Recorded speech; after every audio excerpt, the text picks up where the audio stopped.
Hello, everyone, and welcome into the Fantasy Football Universe. I am Aaron St. Dennis at FF Mad Scientist. The guy in the green box is Jesse Moeller at JMoeller05. And the guy in the red is SC at the PPR show. That was so much easier than pointing. I'm just going to name colors now because I don't know which way to point for Jesse. And yeah, there we go. As long as I can make myself look like an asshole before we start the show. Anyways, this is the Fantasy Football Universe. I can't talk.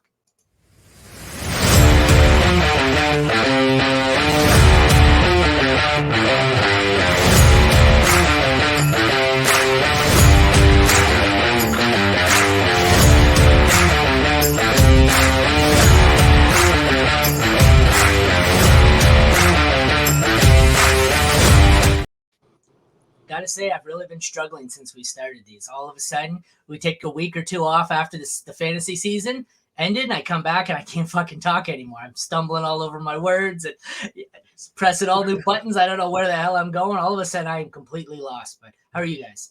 We're rusty. What can you say, right? We're That's what I'm getting there. saying. You take two, like every day for what, 4 months, and then you take 10 days off, and it's all of a sudden, it's like I forgot that I Right. did this. So We'll let you slide because the Detroit won, so we'll let you slide for right now. that was fun. It was a good week in Michigan. We haven't had a Michigan sports week like this in Wow. like the Okay. mid 2000s since the Wings and Pistons were good and the Tigers lost in the World Series. But let's get out of Michigan and we'll go to my favorite place, Ohio. I said sarcastically. And it's a shame. It really pains me anytime a highly ranked player is from Ohio State. But here we are. We are going Marvin Harrison Jr. today, Ohio State wide receiver. He is today's exclusive sneak peek. All right, he was from Philadelphia, Pennsylvania, was a four-star recruit out of St. Joe's Prep High School. Harrison, the son of Hall of Famer Marvin Harrison, committed to Ohio State in October of 2019. At that time, he was ranked wide receiver 14 on 24/7 Sports.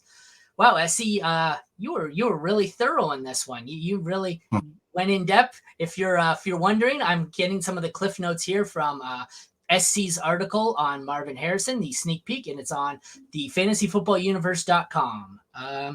So he finished his freshman season with no starts throughout 12 games, but he did have 11 receptions for 139 yards and 3 touchdowns. In his sophomore season, he got his starting role, and that was his breakout season. In 12 games, he had 72 receptions for 1,157 yards and 12 TDs, after which he became a finalist for the Bolitnikoff Award, which was won by Jalen Hyatt. That's the college football's top receiver. And in his junior season, he would have more production and be the Bolitnikoff winner. In his junior season. Yeah, did I say that? I'm on. Yep. In 2023, he finished with 67 receptions and 1,211 yards, 14 touchdowns, while battling injury, seems like pretty much the last 2 years of his college career. So that's basically the summary of, what he did coming out of high school and through his time in college. What really stood out to you guys in his time there? The numbers, always being a finalist for the Bolitnikoff, the fact that he managed to stand out in a receiving core that would rival like the Cincinnati Bengals. Like they had what? Wilson, Olave, Ibuka, and him all on the same squad at one point.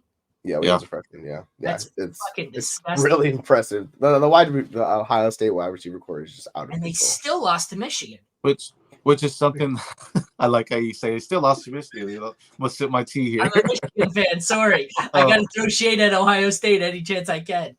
No, but I mean, I think if anyone looks at his freshman tape and they're like, "Oh, well, he didn't do anything freshman year," I mean, you look at that wide receiver core, like Jesse just said. I mean, it was stacked, So if anything, he was learning. But one thing I like is, he's a legacy prospect, right? And a lot of times you don't want to compare the sons to their dads, but I mean, he's a great wide receiver, right? And people can say Peyton Manning made Marvin Harrison, but Marvin Harrison was a good wide receiver. And I think Harrison Jr. is in that same line, and you see some similarity traits in what Harrison did when he was in the league. And I think that's going to transition well to Marvin Harrison Jr. I mean, you're looking at rankings right now. Puka had a great year, right, as a dynasty prospect, probably top 5 in your rankings right now. But Harrison's likely right after him just because of what he can be, right? We just have this exponential idea of what he can be, what he can do to a quarterback. He's one of those wide receivers that he can make a bad quarterback look great because he can go out there and do some great things for him. I had this conversation with Tim yesterday. He died discussing the value he had. What was it, the 101 or Jamar Chase? And I was listening. Like, don't get me wrong, I think Marvin Harrison Jr. is going to be awesome. But I've had a lot of places where I've traded away the whatever the Marvin Harrison pick is, 102 in Superflex, 101 in single QB for Chase. Puka. I'm a firm believer in the old boring dad saying of a bird in the hand is better than two in the bush. I know Jamar Chase is awesome. I think Marvin Harrison's going to be awesome, but there's been a lot of receivers that I thought were going to be awesome that weren't. So don't get me wrong. I'm not saying he's not going to be good, but this is a spot where if I can trade that 101 in single QB for a top 6, like I'm doing it. So what? I might end up eating it, even if I eat it and he's awesome and he's better than Chase. So what? Okay, I lost out. I got a receiver who's 3 years older and about as good in talent. I'm taking the safe play. I don't think I like it if he goes to Chicago. What the big question in the draft is, what's Chicago doing with that 101, right? People are saying they should take Marvin Harrison, they should trade it away, they should trade Fields, whatever it may be. Regardless, is they have DJ Moore there. So if they do take Marvin Harrison, I don't know how much I like that compared to if New England were to take him or the Cardinals were to take him, where I think he could be undoubtedly the one. So that would be the question there, where it's like, okay, yeah, you may want to trade it before that pick happens, because that could be a bad place for him too. And that's why I'm trading it now, because like you said, there's a lot of spots. He goes to Chicago. He's not the one. Justin Fields, I don't have much faith in, although there's a bond there with Fields. He goes to Washington. It's pretty cluttered back there. We don't know what Sam Howell is. Even New England, you're right. He's the one in New England. Who knows who the quarterback is there? There's a lot of the list of situations where I would go, I love it, he's a top 3 receiver, are a lot lower than the ones where I'm like, this is scary. Yeah. The most likely scenario is he goes to the Cardinals with Kyler. That's the position. But look at Bijan alone. If I had told you a year ago, look at what this is how Bijan was going to play out, you wouldn't have believed me. Oh, he's going to go to Atlanta and he's going to end up losing touches to Cordero Patterson and Tyler Algier. These NFL teams do weird shit, and I don't think that's how Bijan's going to play out in the end. But I don't know. Right now, where I don't know where he's going, I don't know what team or coach or quarterback he's with. Give me the safe guy. Like that trade Tim was talking about. Give me Chase in 1 QB. Give me Anthony Richardson in Superflex. Give me the proven asset. I'm risk averse. Yeah, and the beautiful thing about this one, sorry, Jesse, is just this receiver class is so stacked. Where it's like don't get me wrong, Marvin Harrison Jr. is a great prospect, but so stacked that if you move back in the first, you're still getting what? Troy Franklin, Odunze, Keon Coleman. You're still getting a good wide receiver. So yeah, it's a tier difference, but it's not like you're going from a Marvin Harrison Jr. to a, I'm just trying to think of someone like Jalen Reagor. You know what I mean? Like you're not going a huge drop like that. So I had a friend with the 101, and he needs a quarterback, but the guy, he has the 101, and I told him to trade down. The guy who has the 102 wants Marvin Harrison. And I told him, this is super flex. I said, trade down, let him take Marvin Harrison and then take your quarterback anyways. Like you should be taking Caleb Williams over him. So get the extra draft capital, take the quarterback who's the smart play. And if he wants to pay to move up to 101 and take Marvin Harrison, let him do it. I don't know. I'm risk averse here. So I think with prospects as good as him, the issue isn't the floor, it's more the ceiling. And that's where the situation comes in. You're getting good floor. We've had Amari Cooper, who's probably one of the five best wide receiver prospects last decade, and he'd be considered a bust, but he's been really good. It's just kind of that's the floor case where you get with Marvin Harrison Jr. You want the ceiling, it's like that, plus a really good situation with the quarterback. So you need both of those things to work out. Measurables here, he's the limited ones we do have. So he was a junior, he's 21 and a half, 6'4", which is 89th percentile, 205 pounds, which is 59th. So, he is a big dude. So, he's your prototypical alpha receiver, Julio Jones build there. You're not going to have any concerns there. I don't know. I guess we'll skip here to your pre-draft portion. You have him going top 3, and your ideal landing spot is New England. I agree and I disagree. I see you also list Washington. I don't want him to go to Washington. I don't want him to go to Chicago. Jesse mentioned Arizona. I think I like Arizona, even though Hollywood's there. New England, I agree. New England, he's the alpha. But the problem is, I think New England needs to use this pick on a quarterback. If he goes there and his quarterback is Mac Jones, that's not an alpha situation I want. Like, I think Demario Douglas is pretty damn good, and Mac Jones makes him look a lot worse. So I think for me, I want Arizona. I think in many mocks I see Arizona as the pick, which is the 4th pick. So I think New England, though, playing the smart play, yes, they need a quarterback.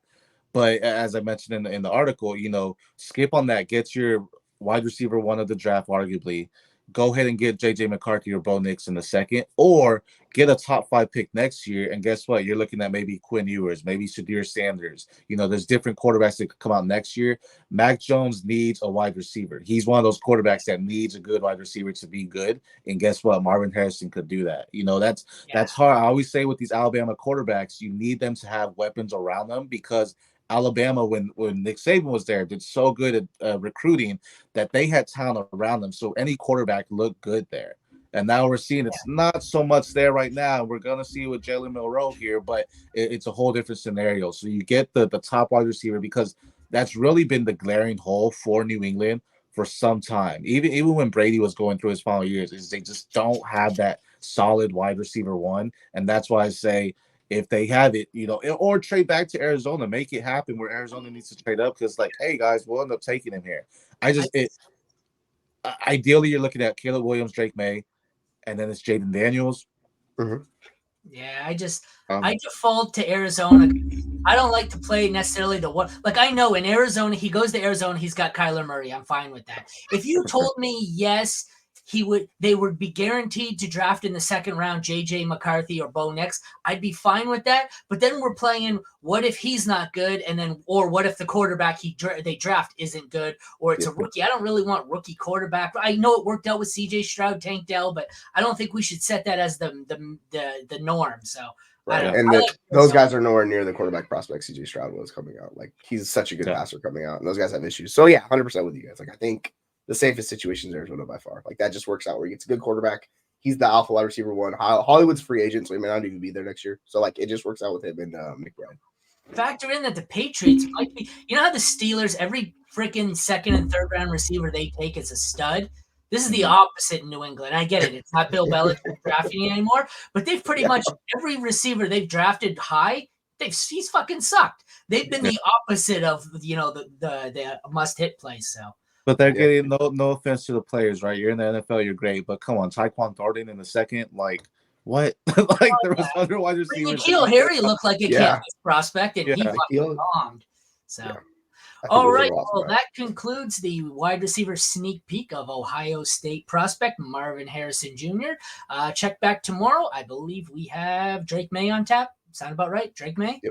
Yep. All right, well, thank you, everyone, for tuning in to FFU. We will see you tomorrow.